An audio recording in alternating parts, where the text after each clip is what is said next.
The Champions League is just about reaching its thrilling climax and the excitement is through the roof. In this video, we continue our road to the final series with the final 4 teams of the competition remaining, and we are breaking down every single semi-final matchup with key stats and tactical insights using a super helpful comparison tool on our website SportyTrader.com to help you understand who's most likely to make it to the grand final. The experts believe that Barcelona are leading the charge, with PSG not far behind. But can Arsenal continue defying expectations and slaying the traditional powerhouses of the competition? Or can Inter Milan continue this amazing run they are on? It's all about the big guns now, and quite literally there's no room for mistakes. So let's dive in and find out who's got what it takes to lift the trophy. But before we continue, if you are a fan of Champions League action and want to stay up to date with the road to the final, then be sure to smash that like button, subscribe to the channel Sporty Trader,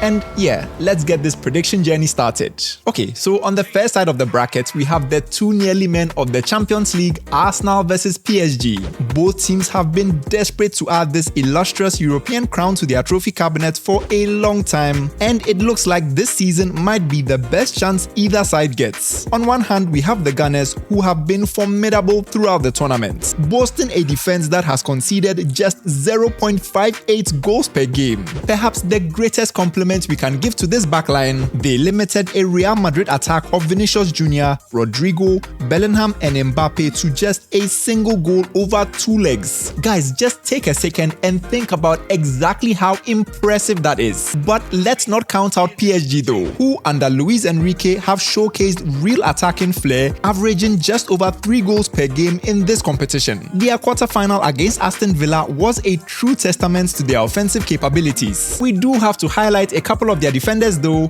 but not for their defensive contributions. Achraf Hakimi and Nuno Mendes combined to score 3 of PSG's 5 goals in the last round. For a team boasting the likes of Desiree Doué, Ousmane Dembele and Kvaratskhelia, that's seriously impressive work from just a couple of fullbacks. Historically though, Arsenal do hold the upper hand in this matchup. In their 4 previous encounters, the Gunners remain unbeaten with 1 win and 3 draws. Notably, they secured a 2-0 victory over PSG during the league phase earlier this season, but these are 2 very different sides from the ones that met 7 months ago. Now, let's break down this matchup tactically. Arsenal will aim to control possession as they have done in most of their games this season and dictate the tempo through their dynamic midfield with the likes of Partey and Rice, who was absolutely immense over the 2 legs against Real Madrid. And I'm not just talking about those 2 insane free kicks. PSG's strategy will likely evolve around exploiting spaces with their rapid counter-attacks, utilizing the overlap of their 2 fullbacks Hakimi and Nuno Mendes to create an overload in attack.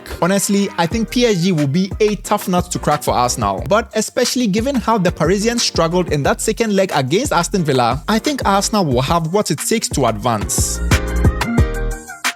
I think it's safe to say now, Barcelona are back to being one of the very best teams in the world. Their return to the Champions League semi-finals is a testament to their resurgence under Hansi Flick, and they showcased their attacking prowess in the quarter-finals, securing a thrilling 4-0 victory over Borussia Dortmund in the first leg. Their electric front 3 of Lewandowski, Rafinha and Lamine Yamal were all decisive in that match, showcasing exactly why many people consider them the very best attacking trio in world football right now. Literally, as of the time of recording this video, they have a whopping combined 126 goal contributions among them. Honestly, that defies logic. I dare you guys to show me a strike force that comes even close. And yet, we do have to consider that one part of this potent strike force, Robert Lewandowski, will likely miss out on this upcoming tie due to injury, and so it will be interesting to see exactly how Barcelona cope with that loss. We also have to take into account that, despite making it through on aggregates in the quarterfinals, they did end up losing the second leg 3-1, which points to a real issue in defense for the Blaugrana, one that regularly concedes just under 1.5 goals per game in this competition. Inter Milan, on the other hand, are known for their world-class defense, but weirdly enough, that wasn't on display in their quarterfinal clash against Bayern. Conceding 3 goals over 2 legs, the Nerazzurri eventually ended up going through 4-3 on aggregates, demonstrating more their resilience than the rock-solid rear guard they've come to be known for. Guys, don't get me wrong though, Inter are by no means a negative side. They play some of the most beautiful football in Europe right now,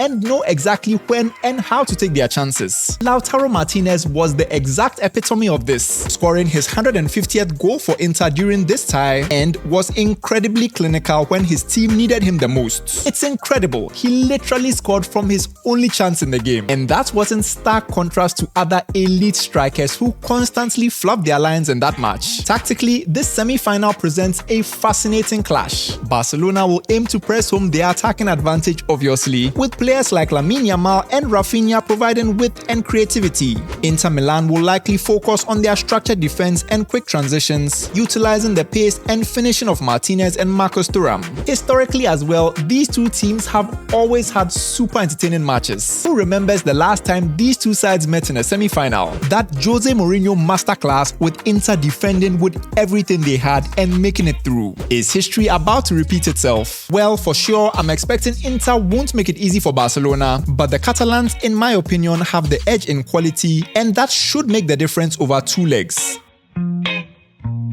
So that wraps up our Champions League semi-final predictions. We predict the final to be a repeat of the 2006 classic in Paris, Arsenal vs Barcelona. But perhaps we could be way off the mark. So let us know in the comments. Who do you predict makes it to the final of the Champions League? Also, you can try out our football team comparison tool if you want to see for yourself exactly how the 4 semi-finalists stack up against each other. You can find the link in the video description or alternatively on our website SportyTrader.com.